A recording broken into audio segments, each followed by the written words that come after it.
कथाविश्व चॅनलवर आज आपण ऐकणार आहोत हरवलेले आईपण ही एक सुंदर कथा ऑडिओ स्वरूपात. मैथिली आणि अमन दोघांच्या लग्नाला 5 वर्षे झाली, पण घरात पाळणा मात्र हलत नव्हता. बरेच प्रयत्न, सतत दवाखाना, अनेक टेस्ट करूनही काही हाती लागत नव्हते. आज बरीच आशा मनात ठेवून दोघेही हॉस्पिटलमध्ये गेले. दोघांच्याही काही टेस्ट 2 दिवसापूर्वी केल्या होत्या आणि त्याचे रिपोर्ट काय येतील त्यानुसार पुढे काय करायचं ते आज ठरणार होतं. मैथिलीच्या मनात अनेक विचारांनी गोंधळ उडाला होता. भूतकाळात जे झाले त्यामुळे तर काही अडचण येत नसेल ना, या विचाराने मैथिली अस्वस्थ झाली. इतक्या वर्षापासून लपवलेली गोष्ट, आपला भूतकाळ सगळं जर अमनला कळलं तर अमन आपल्याला सोडून तर देणार नाही ना. त्याला काय वाटेल, आपण खूप मोठी चूक केली का अमनला अंधारात ठेवून? असे अनेक प्रश्न मैथिलीला त्रस्त करत होते. दोघेही हॉस्पिटलमध्ये पोहोचले. डॉक्टरांनी रिपोर्ट बघून सांगितले की मैथिलीची गर्भपिशवी फार कमकुवत आहे, बाळाच्या वाढीसाठी सक्षम नाही आणि म्हणूनच आतापर्यंत केलेले सगळे प्रयोग अपयशी ठरले आहे. ट्रीटमेंट घेऊनही त्यात पाहिजे तसा बदल दिसून येत नाही. गर्भपिशवीला काहीतरी मोठी इजा झाली असेल तर असे होते, हेही सांगितले. सगळं ऐकून मैथिली खूप घाबरली. डॉक्टरांनी जेव्हा तिला विचारले, कधी काही अबॉर्शन, काही अपघात अथवा इजा होण्यासारखे काही घडले आहे का, त्यावर मैथिली काहीही न बोलता रडायला लागली. तिला अस्वस्थ वाटायला लागले. काही सांगितले तर अमनला भूतकाळ कळेल आणि त्याने तो स्वीकारला नाही तर, या विचाराने परत मैथिली घाबरली. तिच्या मनात एक विचार आला की सगळं खरं काय ते सांगून मोकळं व्हावं, जे होईल ते होईल. पण सत्य सांगण्याची हिंमत तिला अजूनही होत नव्हती. अशातच दोघेही घरी पोहोचले. मैथिली जरा शांत झाली की तिच्याशी नीट बोलून पुढे ठरवू, असं म्हणत अमन तिला घरी घेऊन आला. हॉस्पिटलमधून आल्यापासून ती सतत रडत होती. सासूबाई आणि अमन तिला समजून सांगण्याचा प्रयत्न करत होते, पण मैथिली मात्र स्वतःला दोषी ठरवत रडत बसली. मनोमन पश्चाताप करत बसली. आपण कधीही आई होऊ शकणार नाही ही गोष्ट तिला कळल्यापासून ती पूर्णपणे खचून गेली. शिवाय भूतकाळात झालेलं सगळं इतके वर्ष अमनपासून लपवले, काहीतरी मार्ग निघेल आणि आई पण लाभेल म्हणून एक आशा मनात ठेवून अमनपासून लपवलेलं कटू सत्य आता समोर आले तर काय, या विचारांचं ओझं तिला आता जास्त कमजोर बनवत होतं. अशा विचारातच तिला झोप लागली. काही वेळाने जाग आली. सायंकाळचे 6 वाजले होते. आदल्या रात्री काळजी करत झोप लागली नव्हती, म्हणून आज रडून थकली आणि कधी झोप लागली तिला कळालंच नाही. उठून चेहऱ्यावर पाणी मारून लगबगीने खोलीच्या बाहेर आली तर अमन घरात नव्हता. सासूबाई स्वयंपाकघरात रात्रीच्या जेवणाची तयारी करत होत्या. मैथिलीला बघून त्या म्हणाल्या, अगं उठलीस? बस, मी मस्त आलं घालून चहा बनवते. अमन जरा बाहेर गेला आहे आणि तुला झोप लागली तर मला एकटीला काही चहा जाईना. तुझीच वाट बघत होते उठण्याची. माझ्या हातच्या चहाने फ्रेश वाटेल बघ तुला. मैथिली मात्र काळजीतच होती. होकारार्थी मान हलवून ती विचार करू लागली, किती प्रेमळ सासू आहे माझी, किती काळजी घेतात. सून म्हणून कधीच वागवले नाही. जसं अमन तशी मी असंच समजून मला जीव लावतात आणि मी मात्र त्यांना अंधारात ठेवते आहे. सासूबाईंना सत्य सांगितले तर त्या समजून घेतील का? एकदा आईसोबत याविषयी आता बोलायला हवं. ती नाही म्हणाली तरी अमनला आणि सासूबाईंना सत्य परिस्थिती सांगून टाकायची. मनातला गोंधळ तरी कमी होईल. एक ओझं घेऊन किती दिवस जगायचं? पुढे जे होईल ते होईल. आता वेळ आली आहे भूतकाळ पुढे आणण्याची. हिम्मत करून सगळं काही सांगायचं ठरवत असताना सासूबाई चहा घेऊन आल्या. चहा घेताना मैथिलीची समजून काढत त्या म्हणाल्या, तुला असं उदास बघवत नाही मैथिली. तू हसत खेळत राहिली तर अमन आणि मी सुद्धा आनंदी राहू. आपण प्रयत्न करतोय पण यश आलं नाही तर तू हताश होऊ नकोस. तुला उदास बघून अमनही खचून जाईल. त्याचं तुझ्यावर खूप प्रेम आहे. तो तुला आनंदात बघण्यासाठी शक्य ते प्रयत्न करत आहे. आणि माझं म्हणाल तर तुम्हा दोघांनी मूल दत्तक घेतले तरी माझी काही हरकत नाही, पण तू स्वतःला दोष देत अशी उदास राहू नकोस. मैथिलीला सासूबाईंच्या बोलण्याने एक आधार वाटला. आपण किती भाग्यवान आहोत हेही जाणवले. तू आराम कर, मी करते स्वयंपाक आज, असं म्हणत त्या स्वयंपाकघरात निघून गेल्या. मैथिलीने खोलीत जाऊन आईला फोन केला तेव्हा कळले की अमन मैथिलीच्या घरी गेलेला आहे. तेव्हा तू तब्येतीची काळजी घे बाळा, आराम कर. अमन आलेत, त्यांच्यासाठी मी चहा नाश्ता बनवते, तुझ्याशी नंतर बोलते, असं म्हणून आईने फोन बंद केला. ते ऐकून तिला धक्काच बसला. आई बाबा अमनला खरं काय ते सांगणार तर नाही ना? अमनला सत्य कळाले तर पुढे काय? या विचाराने परत मैथिली हैराण झाली. नकळत दोघांचा 5 वर्षांचा संसार तिच्या डोळ्यापुढे आला. मैथिली आई वडिलांना एकुलती एक, दिसायला सुंदर, घरकामात तरबेज, शिकलेली, सर्व गुण संपन्न मुलगी. मैथिलीला नोकरी मिळाल्यापासून आई वडिलांसोबत ती पुण्यातच राहायची. वडील सरकारी नोकरीतून निवृत्त झालेले. अमन आणि मैथिलीची भेट एका कंपनीच्या कॉन्फरन्समध्ये झाली. दोघेही आपापल्या कंपनीला रिप्रेझेंट करायला आलेले होते. मैथिलीचे प्रेझेंटेशन, तिचं आकर्षक व्यक्तिमत्व, आत्मविश्वास हे सगळं बघून अमन तिच्या अगदी प्रेमात पडला. अशीच दोघांची ओळख झाली. हळूहळू मैत्री झाली. अमन कॉलेजमध्ये असताना त्याचे वडील अपघातात गेले. तेव्हापासून आई आणि अमन हे दोघेच घरी असायचे. अमन हुशार, आकर्षक व्यक्तिमत्व असलेला समजूतदार मुलगा. मैथिलीची आणि अमनची चांगली मैत्री झाली. त्याला मैथिलीसोबत बोलायला, तिच्यासोबत वेळ घालवायला आवडू लागलं. दोघांच्या भेटीगाठी सुरू झाल्या. अमन तिच्या प्रेमात पडला. एक दिवस तिला लग्नाची मागणी घातली.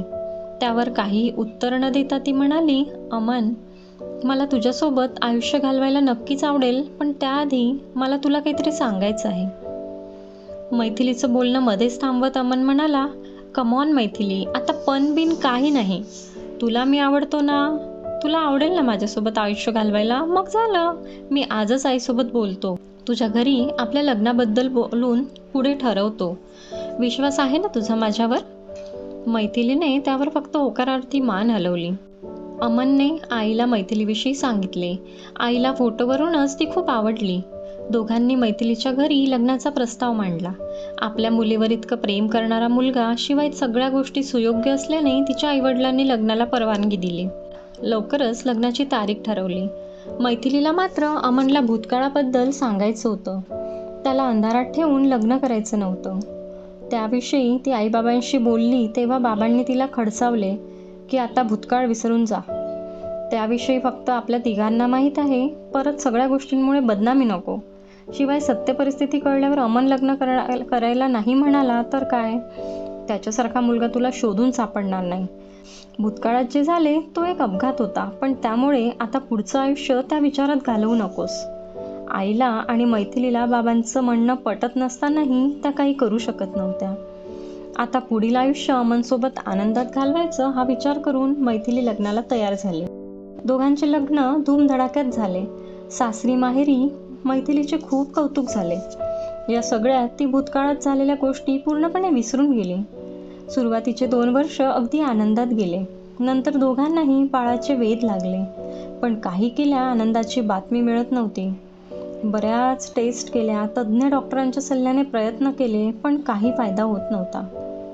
आता मात्र मैथिलीला भूतकाळातील गोष्टींचा त्रास व्हायचा. आपल्या चुकीमुळे अमनला आपण आनंदी करू शकत नाही हे तिला बोचत होते. सतत स्वतःला दोषी ठरवत ती उदास राहायला लागली.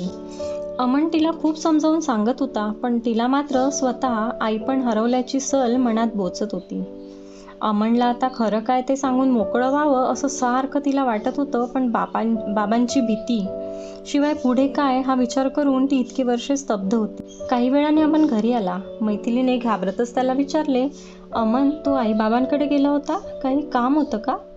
अमन हसतच म्हणाला, हो, एका मित्राचा फोन आला, त्याला भेटायला गेलो. आईबाबा तिकडे जवळच राहतात ना, म्हणून मग आईबाबांना तुझ्या बर्थडे पार्टीचं निमंत्रण द्यायला गेलो होतो.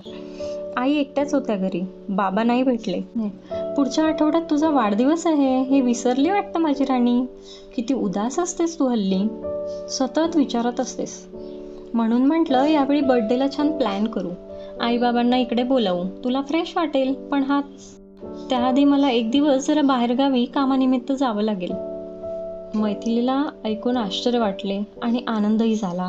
अरे हां, माझा वाढदिवस पुढच्या आठवड्यात. अमन किती लक्षात ठेवतो, किती प्रेम करतो माझ्यावर.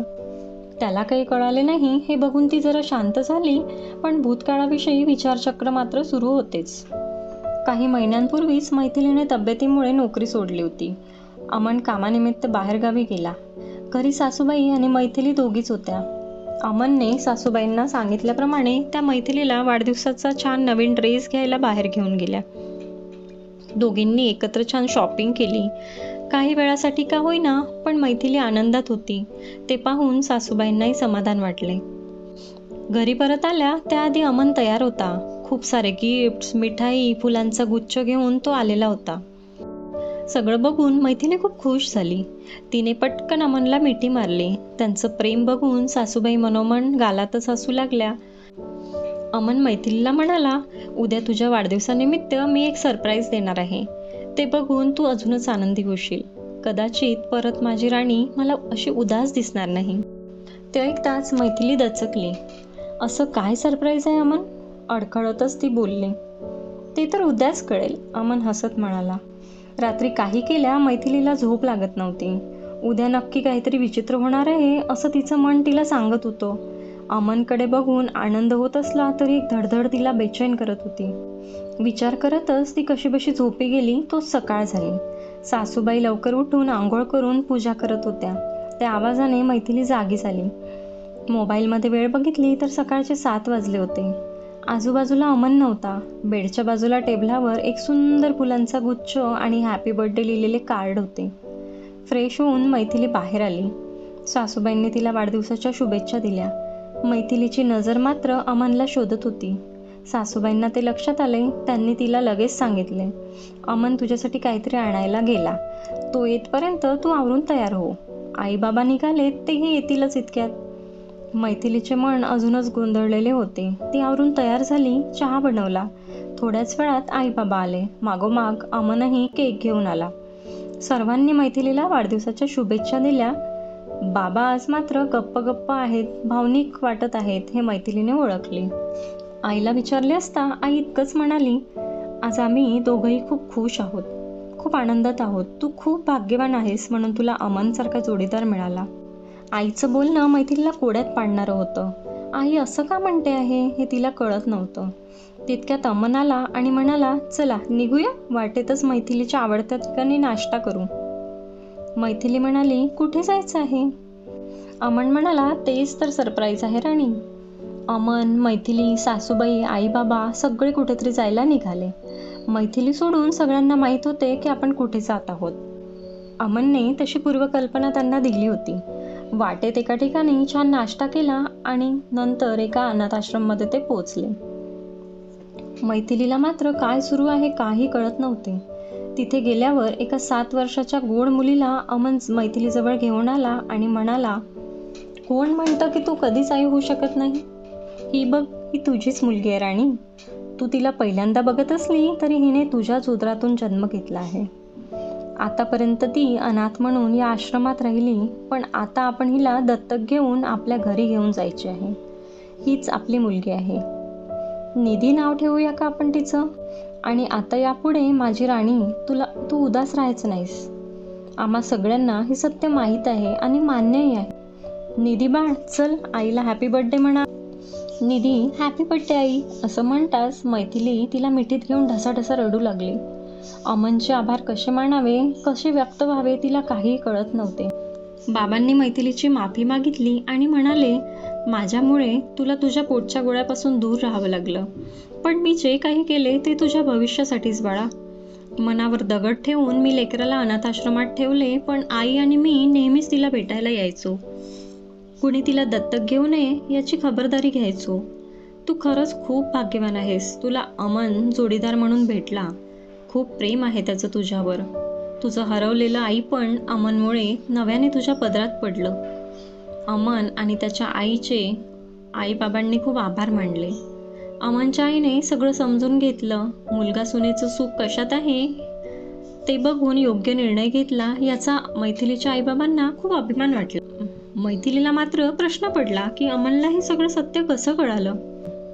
मैथिलीच्या आईने तिला मिठीत घेतले आणि म्हणाली, त्या दिवशी अमन मुद्दामच आम्हाला भेटायला घरी आले होते आणि त्यांनी तुझी अवस्था सांगितली.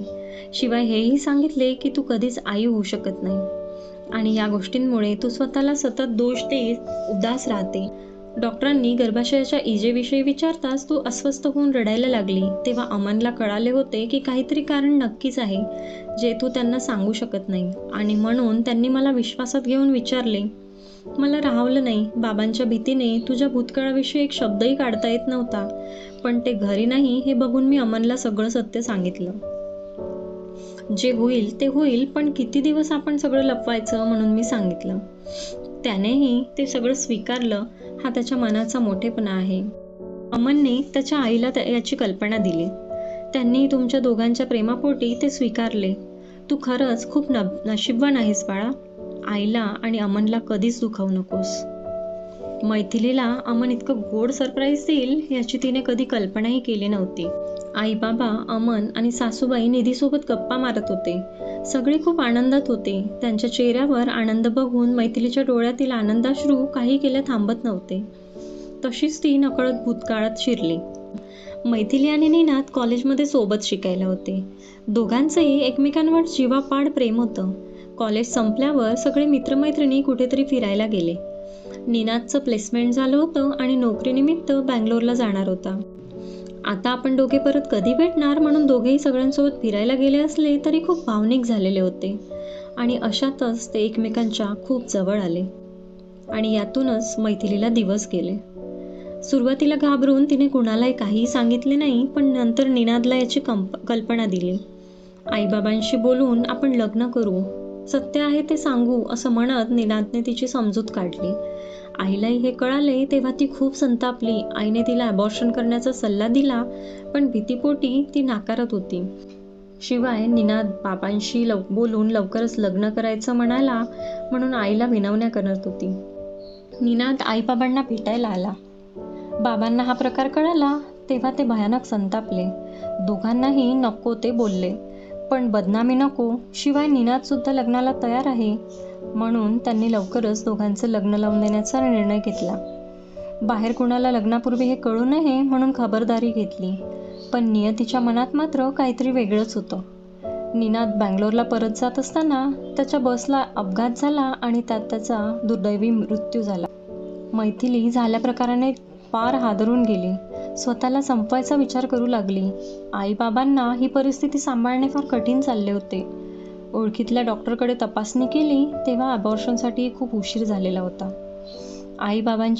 आईबाबांनी मैथिलीची खूप समजूत काढली.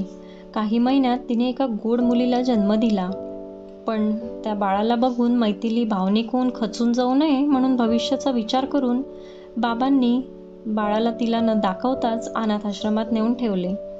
बाळंतपणात मैथिलीला खूप त्रास झाला.